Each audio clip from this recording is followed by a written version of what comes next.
মার্কেটিংয়ের একটা লজিক্যাল প্রক্রিয়া আছে যেটা মোট ৭ ধাপে বিভক্ত। আমি আজকে ৭টা ধাপের প্রত্যেকটা পয়েন্টে আমি আপনাকে বোঝানোর চেষ্টা করব। একটু মনোযোগ সহকারে দেখেন, আপনার সেলস কিন্তু বাড়বে। আমি বলে দিলাম, আপনার এই ভিডিও দেখার পর আপনি যদি ঠিকভাবে কাজ করেন, প্রপার ওয়েতে কাজ করেন, আপনার সেল কিন্তু বাড়বে। প্রথমত, প্রসপেক্ট কারা, আমি আসলে কি প্রোডাক্ট সেল করতেছি বা আমার কি সার্ভিস সেল করতেছি, আমার কাস্টমার কারা হবে। আমার কাস্টমার রিক্সাওয়ালা থেকে শুরু করে একেবারে দিনমজুর থেকে শুরু করে একদম টপ লেভেল পর্যন্ত মানুষ হইতে পারে। সো কি প্রোডাক্ট বিক্রি করতেছি, এই প্রোডাক্টটা আমার আসলে টপ লেভেল মানুষদের জন্য, নাকি কর্পোরেট মানে একেবারে নিম্ন লেভেল থেকে একেবারে উপর লেভেল পর্যন্ত আমার এই প্রোডাক্টটা আসলে কারা এফোর্ড করতে পারে। লাইক আপনি নাড়ু বিক্রি করেন, সো নাড়ু তো আপনার হচ্ছে টপ লেভেল বা ম্যানেজমেন্টের জন্য আপনি বিভিন্ন জায়গায় খুব ওয়াইডলি পৌঁছাইতে পারবেন না। সো আপনাকে ছোট ছোট নিশ স্পেসিফিক কিছু জায়গায় আপনি যদি প্রথমত পৌঁছাইতে পারেন, আপনার সেল কিন্তু আস্তে আস্তে বাড়বে।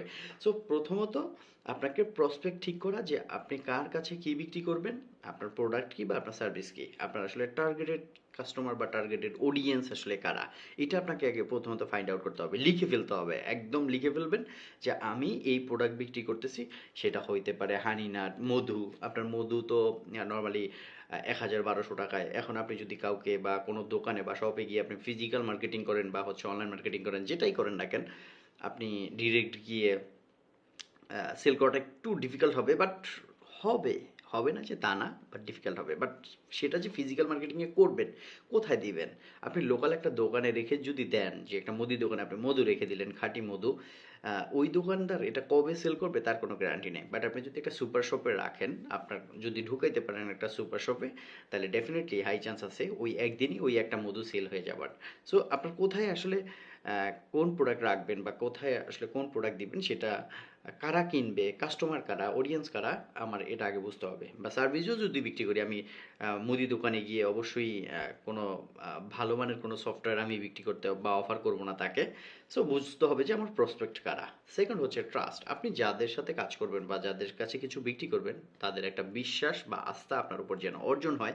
আপনি সেইভাবে অনলাইন প্ল্যাটফর্ম থেকে শুরু করে একদম ডিজিটাল মিডিয়া থেকে শুরু করে একেবারে অফলাইন পর্যন্ত প্রত্যেকটা জায়গায় আপনি তাদের আস্থার মানুষ হয়ে যান, বা আস্থা তৈরি করেন যে আসলেই আপনি ভালো একটা সার্ভিস অথবা ভালো একটা প্রোডাক্ট বিক্রি করেন। সেটা যে কোনো একটা প্রোডাক্ট হতে পারে, একটা সিঙ্গেল প্রোডাক্ট, একটা সিঙ্গেল সফটওয়্যার, যে কোনো কিছু হতে পারে। থার্ড, আপনি যাদের সাথে এই যে কমিউনিকেশনটা করলেন বা এই যে ট্রাস্টটা করলেন বা এই যে একটা কমিউনিটি বিল্ড আপ করলেন, আহ, একটা কন্টেন্ট দিয়ে হোক বা যে এনিহাও আপনি একটা কমিউনিটি বিল্ড আপ করলেন, বা আপনি প্রতিদিন 20টা দোকানে গিয়ে আপনি নিজের সম্পর্কে বলতেছেন যে ভাই আমার কাছে এই প্রোডাক্ট আছে বা অমুক দিন লঞ্চ হবে, আমি আপনাকে এই প্রোডাক্টটা দিতে চাই বা আপনার দোকানে আমি এটা রাখতে চাই, আপনি সেল করে টাকা দিয়েন বা হচ্ছে যে কোনোভাবেই হোক আপনি ওনার সাথে একটা কমিউনিকেশন করলেন, কমিউনিকেশনটা রাখলেন বা করলেন। এভাবে যে ট্রাস্টটা আপনার প্রতি, বা আপনি কিছু তাকে গাইডলাইন দিলেন যে ভাই আপনার মার্কেটিংটা না এইভাবে না এইভাবে করলে ভালো হয়, বা হচ্ছে আপনি এই প্রোডাক্টটা রাখলেন আপনার এখানে আরও ভালো চলতে পারতো বা আরও ভালো চলার চান্স আছে। আপনি যদি তার বিজনেসের ডেভেলপ নিয়ে চিন্তা করেন, তাহলে ডেফিনেটলি আপনার বিজনেসও ভালো হবে। সো আপনি তাকে প্রথমত আপনি তাকে হেল্প করার চেষ্টা করেন এবং ট্রাস্টটা অর্জন করেন। আপনার দেন তার প্রয়োজনটা বোঝেন যে আসলে সে আসলে কী চাচ্ছে, তার আসলে সমস্যাটা আসলে কোথায় কোথায়। সো এই জিনিসগুলো যখন করবেন এবং তাকে প্রশ্ন করবেন, তার প্রয়োজনগুলো বোঝার চেষ্টা করবেন, তাহলেই আপনি তার কাছে কোনো কিছু একটা বিক্রি করার চেষ্টা করতে পারবেন বা বিক্রি করতে পারবেন। আসলে তার চাহিদাটা কি বা তার সমস্যাটা কি, সেটা আগে ভালোভাবে বুঝেন। তারপরে আপনার প্রেজেন্টেশন, আপনি যে প্রোডাক্টটা বিক্রি করবেন বা যে সার্ভিসটা দিবেন, সেটার একটা প্রেজেন্টেশন আপনাকে তৈরি করতে হবে, যেটা তার সমস্যাটা আসলেই সমাধান করে। এমন প্রোডাক্ট বা এমন সার্ভিস যেটা যার কাছে বিক্রি করবেন তার সমস্যা সমাধান করে।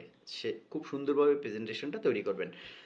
আপনি যখন প্রেজেন্টেশন করবেন, লাইক আমি যদি একটা মার্কেটিং করি, ফিজিক্যাল মার্কেটিং বা অফলাইন মার্কেটিং, কোনো কিছু একটা মার্কেটিং যখন করব, আমি যখন কোনো কিছু করতে যাব, আমার বিভিন্ন প্রশ্নের সম্মুখীন হইতে হবে, বিভিন্ন অবজেকশন হ্যান্ডেল করতে হবে। লাইক আমাকে যদি একটা কলমই যদি দিয়ে দেওয়া হয়, একটা ম্যাটাডোর কলম আর একটা XYZ কোম্পানির কলম ধরে নিলাম, এখন আমাকে ওই কলম দিয়ে বললো যে এটা সেল করে দেন বা এটা এই করে দেন সেটা এই করে দেন, কাস্টমার অনেক সময় বলবে বা যারা আমার কাছ থেকে কিনবে বা যেই সমস্ত দোকানদাররা আমার কাছ থেকে কিনবে বা যারা অনলাইনেও যদি বিক্রি করি যারা আমার কাছ থেকে কিনবে তারা যদি আমাকে বলে যে আপনার এটাও 5 টাকা ম্যাটাডোরটাও 5 টাকা, তাহলে আমি আপনারটা কেন নিব? এই যে যে একটা অবজেকশন হলো, এই অবজেকশনে হ্যান্ডেলিংয়ে বা এই অবজেকশনগুলোতে আমি আসলে কি কি বলবো এটা আগে আমাকে সিলেক্ট করতে হবে বা এটা আমাকে নিজেকে আগে প্র্যাকটিস করতে হবে যে আমি অবজেকশনটা কীভাবে কত পোলাইটলি কত প্রফেশনাল ওয়েতে আমি অবজেকশন হ্যান্ডেল করতে পারতেছি।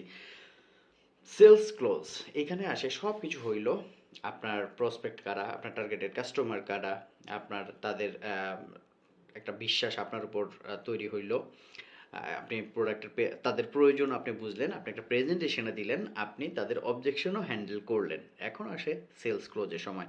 আপনি সেলস ক্লোজ করলেন, তার কাছে বিক্রি করলেন যে ভাই অন্য অন্য কলমের চেয়ে আমার এই কলমের কালি অনেক ভালো, এটা দিয়ে লিখতে অনেক স্মুথ এবং অনেকের হাত ঘেমে যায়, সো যে সময় এটা দিয়ে লিখবেও নর্মালি এই প্রবলেমটা হবে না, বা ঘামাইলেও এটা সহজে পিচ্ছিল হয়ে যাবে না। বা আপনি কিছু ফিচার বললেন যেটা হয় আর কি কর্মের ক্ষেত্রে। সো এই জিনিসগুলো যখন হচ্ছে আপনি সব কিছু করলেন, সেল ক্লোজ করলেন, এভরিথিং সব ওকে। আমি কিন্তু 7 নম্বর পয়েন্টে চলে আসছি। প্রথমত হচ্ছে এক প্রসপেক্ট, আমি কার কাছে কি বিক্রি করব। 2 ট্রাস্ট, আমি তাদের একটা বিশ্বাস অর্জন করব। 3 তাদের প্রয়োজন বোঝা, প্রশ্ন করা আর কি, প্রশ্ন করে তাদের প্রয়োজন বোঝা। 4 প্রেজেন্টেশন করব আমার প্রোডাক্ট বা সার্ভিসের যেটাই হোক না কেন। 5 আমি অবজেকশন হ্যান্ডেল করার চেষ্টা করব।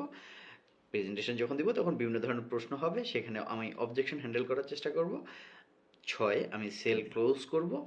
7 very very important, resale or referral. I sorry, আমি এই ভিডিওটা আসলে অনেক রাতে করতেছি, কুকুর চারপাশে ডাকতেছে, I am sorry. So resell and রেফারেলটা, এই জিনিসটা ভেরি ভেরি ইম্পর্ট্যান্ট। কারণ হচ্ছে আপনি একটা কাস্টমারের কাছে কোনো কিছু একটা বিক্রি করলেন, আপনার প্রোডাক্ট আসলেই যদি ভ্যালুয়েবল হয় এবং তার যদি সমস্যার সমাধান হয়, এনি কাইন্ড অফ প্রোডাক্ট হতে পারে, এনি কাইন্ড অফ সার্ভিস হইতে পারে, আপনি যদি তার সমস্যাটা আসলে সমাধান করতে পারেন, আপনি তার কাছে আবার বিক্রি করতে পারবেন এবং সম্পর্কটা বজায় রাখেন, একটা সুসম্পর্ক রাখেন। আমি এই শার্টটা কিনছি যে দোকান থেকে, আমি দীর্ঘ 2 বছর যাবত তার কাছ থেকে বিভিন্ন জিনিসপত্র কিনি, তার সাথে আমার সম্পর্কটা খুবই ভালো। গেলে চা কফির অফার করে, বিভিন্ন কিছু দিয়ে আমাকে স্যাটিসফাই করার চেষ্টা করে। সো এই জিনিসটা ভেরি ভেরি ইম্পর্ট্যান্ট। আপনি রিসেল অ্যান্ড রেফারেল বিষয়টা মাথায় রাখবেন। আপনার কাস্টমার মার্কেটিং করে বিক্রি করতে পারবেন যখন একজন কাস্টমার সেটা কিনে স্যাটিসফাইড হয়ে আরেকজনকে বলবে, তখন কিন্তু আপনার আস্তে আস্তে ব্র্যান্ড তৈরি হবে এবং ব্র্যান্ড ভ্যালুও বাড়বে। সো এই জিনিসগুলো মাথায় রেখে একটু কাজ করেন, আশা করি ইনশাল্লাহ সেলস আপনার ডেভেলপ হবে। সবাই ভালো থাকবেন, দেখা হবে নতুন কোনো ভিডিওতে। আল্লাহ হাফিজ।